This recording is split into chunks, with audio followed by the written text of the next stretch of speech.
Okay. You know what? Nakakatawa lang. Exciting na exciting na nga itong first part natin. Today, gusto naming malaman mo na kung gaano kakamahal ng production. And in fact, ngayong hapon, we are happy dahil mas magiging exciting ito dahil today, you will be joined by the 4 lead stars po of Pira-Pirasong Paraiso. I'd like to call them Elise Hoson, Alexa Ilacad, Charlie Dizon, and Lars Andalio. The future drama princesses, or if I may say, the drama princesses of ABS-CBN, joining the Diamond Star in today's... Ay, ang ganda ng eksena. Nay, at this point, request lang Nay for a photo. Gitna natin. Gitna daw po, ayan. Nay, tayo para sa, ayan.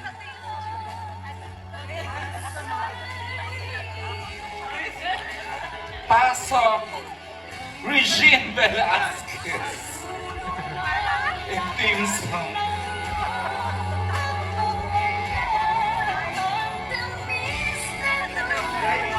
Ayan. Ay, kinikilabutan ako sa nagaganap. Thank you, the production, for making this extra effort na imbitahin. Alright. Partner, center muna. Tingin sila sa Hindi center. pa ba center yan? Sa camera. Sa camera. Dito sa gitna. Center po. Ayan. Then to your right, please. To your right. Dito. Ang ganda. I love it. And to your left po. To your left. And very recently, ito na po nag-launch natin ang ating official poster in season 2. Ganda. Okay. Now, you may now go back to your seat, and the 4 drama princesses may now occupy. Nagbabakil ako ng medyo. I don't know what's going on. Nasa starstruck ako.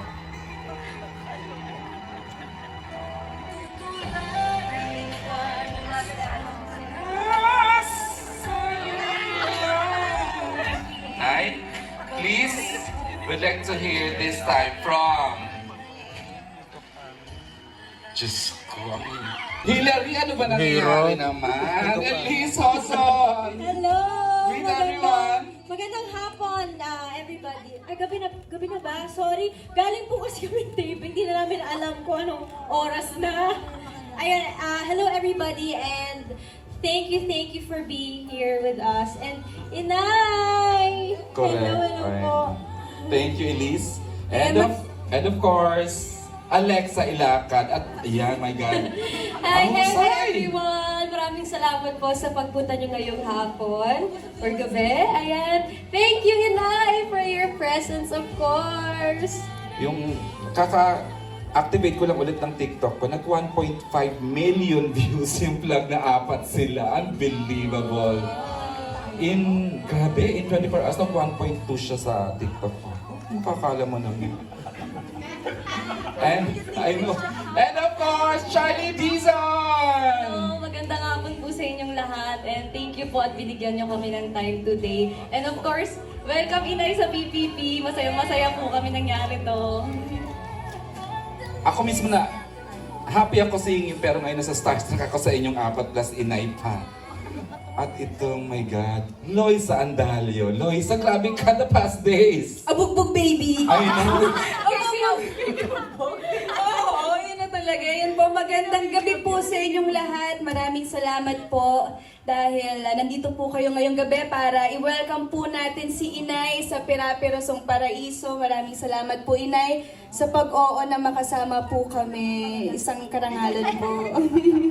Sarap ng feeling, ano. Kanina may pinalabas sa VTR, bucket list ni Charlie and Lexa na makatrabaho. Further, ano pa? Bakit? Why? Growing up, you know naman who Maricel Soriano is. Kaya siguro... Or sino po bang hindi? It would be any actress's dream na makasama si Inay and First napakaswerte time? namin. Di ba may movie kayo nila? Ano? Wala po. Wala pa. Ayan. First time talaga in the flesh. True.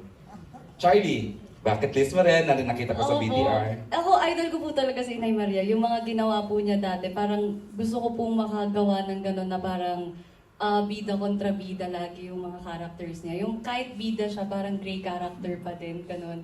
Kaya sobrang hinahangaan po siya. Saka nag-sitcom din siya. Yung kumbaga naikot po niya lahat talaga. Totoo. Opo. Kaya nung unang eksena ko po sa kanya, umiyak ako sa banyo. Kwento nga ni Charlie, talagang umiyak siya. Kasi sobrang na-overwhelm ako na parang di ko malabas yung acting. So Yung umiyak first muna ako day sa banyo. dito sa 11th floor? Sa 11th floor. Okay. Oo, tapos sabi ni Nay, anak, sabayan mo lang ako. Yun yung sabi niya. Opo. Okay. Elise.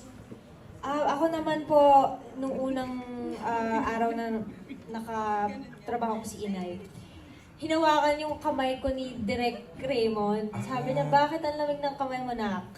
Alam mo na, Direk. Alam mo na kung bakit. Kasi sobrang nakaka-starstruck po talaga si Inay katrabaho. And madadala ka talaga. Kasi pinaghandaan nyo din siya, sabi naman ni Direk talaga. Opo, kailangan. Ito nga si Loisa, bihirang mag-take to daw ito. Pero napa-take to dahil So ako nga, dapat pinaghahandaan ko yung ending parang pagdating sa set, natigalgal ako. Eh, parang nawala May lahat ganun ng nga inaral daw. ko. O, As in, katrabaho na-mental ka sa block po The General's Daughter, di ba? Opo, pero kasi sa General's Hindi Daughter, kayo sa standby lang po kami nagchichikahan. Wala po kaming ganong eksena masyado. Ngayon lang po sa Pira-Piraso. Kaya iba eh, nakakanginig ng ano talaga, ng oo, di ba? Maninervyusin ka po talaga. Paano yan? Manay, pa-tribute na lang yata ang narinig ko. Everybody has good words about you. So, we will entertain questions from the press.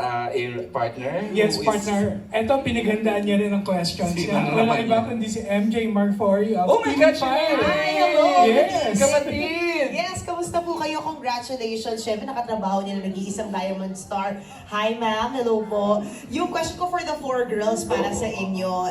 Para sa inyong apat, ano yung pinaka-iconic na role ni Miss Maricel Soriano na tumatak sa inyo at natuto rin kayo doon just by watching her?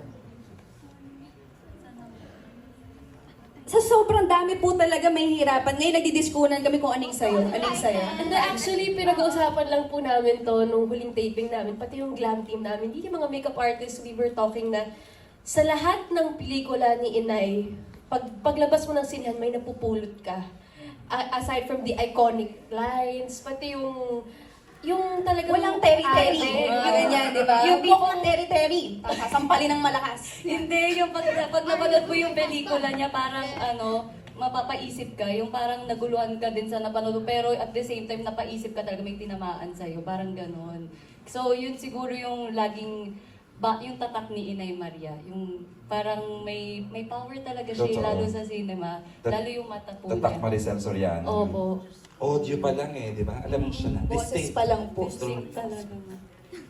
Ikaw, Hillary. Ay, Ako po kasi bilang Hillary, yung nakakatuwa nga po is magaling din po si Inay sa comedies. So, yung drama kasi alam naman natin talagang magaling talaga siya sa drama.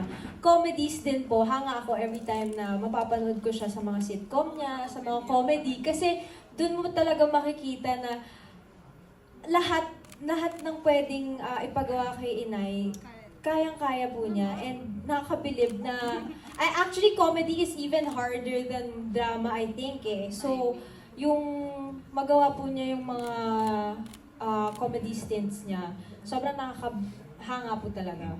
Are you having fun? Charot! Iconic na rin yun. Are you ready to have fun?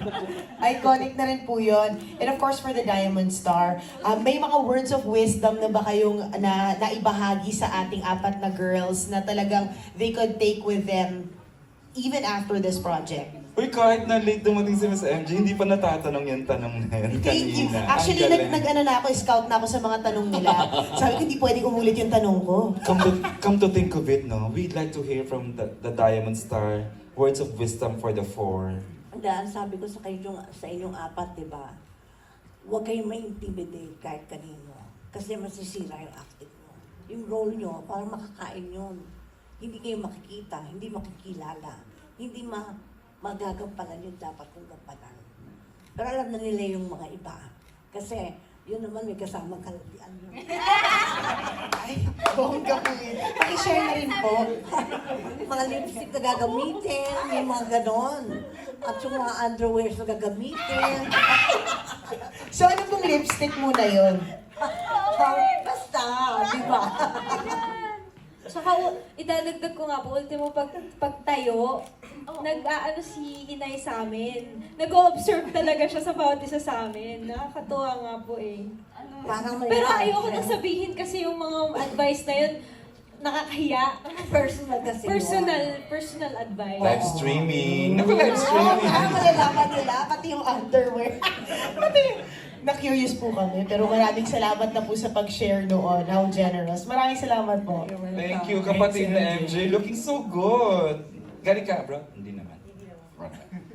More questions for Inay and the four girls? Yes, partner. Acknowledge din natin si KD. Oh, Hi, ay, KD. hello! Galing lang sa lapit lang kasi location. Hi, Kates!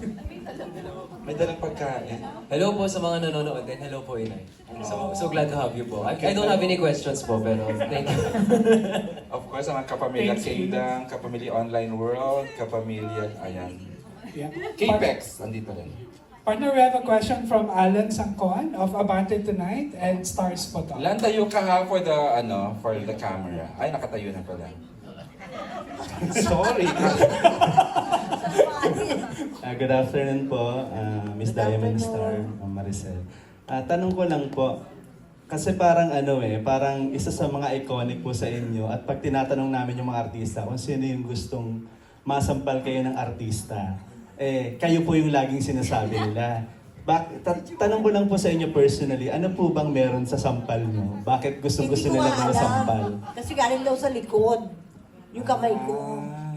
Kasi ang liit naman, parang baka naman ma-afraid ka pa dito sa kamay ko. Ang liit ko.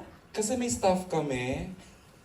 Isang production staff namin, pinari-enact niya yun talaga. Nagpasampal siya kay Inay and is so proud. Si Jevan, isa sa ating mga Jevan. Ayun sa mga tumatay directors natin sa floor dito sa Jevan ng proud na proud siya na sampal siya ni Inay. Si Inay naman, apologetic, nagtatawa ng tawa. Nay, what do you think nga? Hindi naman lahat ganun eh. Ikaw, noon nga, matarayan ka ni Maricel, we will be proud. Di ba? Noon, during our days, sa mga 80s, 90s, ay nako. Usap-usapan ka, di ba? Oo. True. Okay. Nay, Ano? baka mayroon kang gusto i-share. Bakit nga ba? Alam eh. Hindi mo rin alam. Hindi ko naman. Now we know why she's a Diamond Ay, Star. na lang naman yan. Look closely. Pero Ma'am Maricel, ano po ba? Pagka po ba, nanampal po kayo, peki po ba yun? Or talagang tinotodo nyo? Kasi parang ayaw nyong mapeki yung isang bagay na makikita ng mga audience. Hindi kasi pwedeng i-fake. Halika dito, Alan. Halika. Sample! Gusto mo ba?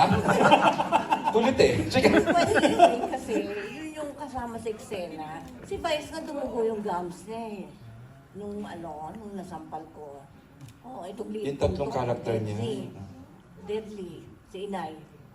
Sa sampal. Pero meron po ba kayong nasampal na nagdugo or parang talagang nasaktan? Mangyayari right now. Halika, Alan. It's an honor, di ba? Sample! Sample daw. Alright. Okay, yung second question ko po para dun sa four girls. Ay, salamat. Talagang... Hindi, itanong ko lang sa four girls. Yeah. Kasi Sino? parang Sino sa ano, yung apat, tanong ko lang, parang syempre before yung maka-eksena si Miss Maricel Soriano, kumbaga syempre kabado kayo, di ba, intimidated kayo. Pero nung bago niyo siya makilala at ngayong kilala niyo na siya, ano yung pinagkaiba? Na nakatrabaho niyo na siya at naka-eksena niyo na siya. Ano yung pagkakaiba ni Miss Maricel Soriano? Parang iba na, no? Oo, parang iba na eh. Parang meron ng Sobrang saya nanay na, di ba? Pero kayo personally, gusto na yung marinig sa inyo kung ano na yung pagkakakilala niyo kay Miss Maricel after na makasama niyo siya. And before muna, before... Everyday niyo siya nakakasama sa taping, di ba? Ano nga ba yung nabago? Ako po, first time ko po talaga naka-work si Inay Maria. So, nung umpisa po, takot na takot ako sa kanya. As in, feeling ko bawal magkamali kapag siya yung ka-eksena. So, iba po yung pressure talaga. Pero nung nakilala ko na po siya, nung bumati pa lang ako nung umaga, yun na agad yung sinabi niya, anak, huwag kang kakabahan, sasabayan mo lang ako, ganyan. Tapos, sinabi ko rin agad sa kanya nung eksena na kinakabahan ako hindi umabot yung luha ko, sorry po. As in, gumanon na agad ako. Kasi yung eksena parang may kadugtong-kadugtong pa, so parang hindi agad dapat umiyak. So, doon ako kinabahan na baka hindi ako umabot. Tapos, si Inay, niyakap niya talaga ako. Tapos, every cut, niyayakap ako ni Inay. So, parang pinafeel niya talaga na huwag kayong kakabahan, ako lang to. Kumbaga, sabay lang tayong nag-i-eksena, ganyan. As in, lagi niyang sinasabi yun. So yun ang motivation mo now after the succeeding taping days na parang, ganito siya, Opo, dynamic niya sweet to. naman. Opo, sobrang sweet po ni Inay Oo. Maria. As Pero in. magdi-deliver ka sa scene. Ay, opo, huwag kang papalpak, nakakahiya talaga. Alexa, who is a napaka-powerful din itong actress na to. Ako naman po, parang lahat naman po kami talagang iba yung kaba. Like na mamawis kamay, malamig. Seryoso? Saka alam po ng buong staff na kada bago mag-taping, nagtatanong na ako, bukas na po ba yun? Kailangan ko i-mentally prepare, kailangan makatulog ako ng maayos. Tapos nung dumating na po ako sa set, sinabi po nung staff namin na Inay, kinakabahan si Alexa. Tapos binasag po niya agad yung kaba ko. She turned it into something very light. Actually, sa akin din po sinabi ni Inay na huwag ka magpa-intimidate. Kahit kanino, pantay-pantay tayong lahat dito. Parang huwag mong hayaang pangunahan ng takot kundi hindi mo mabibigay yung best mo. Tapos yun, napakalambing po ni Inay, niyakap din ako. Tapos pareho kami mahilig sa mga aromatherapy na inaamoy. Totoo. At aliw na aliw po ako sa mga diamonds ni Inay. Ayun na nga. Di, sabi ko kay Inay, kapag nawalan, huwag ako yung... Hindi ako lang Elise. Prior to our scene po together, nagtatanong ako sa set, sa mga nakatrabaho na si Inay, kamusta po si Inay? Siyempre our EP, nakatrabaho na si Miss Yes. Hazel Parfan. Kahit na mga makeup artist po namin, tinatanong ko, kailangan ko bang, paano ba makikitungo sa kay Inay? Kasi gano'n naman po pag meron kayong bagong makakatrabaho, di ba? Tatanungin mo kung kamusta siya with the people, with the co-actors. And then, sabi po nila, mabait si Inay, pero kailangan prepared ka ha, kasi syempre, veterana na yan. So, ako naman po, sige po. Pero nung naka-eksena ko na po si Inay, sabi ko, pagpasok ko pa lang nung kwarto, meron kasi siyang aura na ang ganda po niyang dalhin yung sarili niya. Yung parang sobrang matatameme ka. And then, ang powerful. So, medyo, yun nga, naano po ako, parang nakaka-intimidate. Pero when I met her and we talked po after the scene, sabi ko, ay, ang sweet-sweet ni Inay. Yung pagka-powerful niya, pag na-meet mo siya or pag nakita niyo siya from afar, yun naman yung kinabaliktaran kapag nakilala niyo na po siya. Very sweet po siya, very maalaga. Parang nanay talaga yung yung dating niya. So, parang sabi ko, someday I wanna be like that. Yung powerful ka, pero pag nakilala ka na, very warm. Totoo yan. and inviting. Binavalidate naman talaga ni Elise yung mga nararamdaman nating lahat when it comes to yung ganun, nasa starstruck tayo kay Maricel, na powerful talaga siya. Yung talagang medyo intimidating sa una, pero the moment she welcomes you and niyakap ka na niya, wala na, tunaw ka na. Na alam mo palang, innate sa kanya yung kagandahan ng puso niya. Loisa. Sa akin po ang masishare ko, nung first day taping po namin ni Inay, nagto-throw lines pa lang po kami ng linya, bumabanat siya ng mga comedy na joke niya. So tawang-tawa po talaga ako. Hindi ko ina-expect kung makikipag-banter ba ako ng joke sa kanya. Yung ganun kasi baka, close ba tayo? Makikiba na ba? Parang ganyan. Pero nung tumagal-tagal na yung taping, nakakatuwa po kasi, malapit, mic check? Sigaw ka na. Kasi po yung, okay na, marinig ka. Sige, narinig ka natin. Sa live streaming mawala lang pero at least dito. Go ahead na. Si Inay po kasi nung nagkasama po kami sa kaya, di ba? Kaya. Nung nagkasama po kami ni Inay sa eksena, puro drama. We're on. Ayan na. Puro drama po kasi talaga halos yung kinukunan po namin ni Inay na eksena. Ang hirap nun, tapos nagka-crack siya ng jokes. Pero ayun, doon ako napapabilib na pag sinabing action, ang galing niya, wait lang ako din, dapat makapasok na rin ako sa character ko. Kasi siya, ang bilis po talaga. Yun din yung isa kong hinahangaan kay Inay. Ay, sorry. Ayun po, hanggang sa ngayon, habang nagkaka-eksena po kami, komportable na po talaga. Wala na yung takot. Opo, at totoong maalaga po talaga si Inay sa amin. Magbibigay ng mga advice, na pang sa amin na lang, pang girls. Ganyan po. Nice. Ayun lang po. Lan, Okay na po. Thank you. akala ko papasample tayo dito. Thank you po, Ma'am Maricel. Thank you.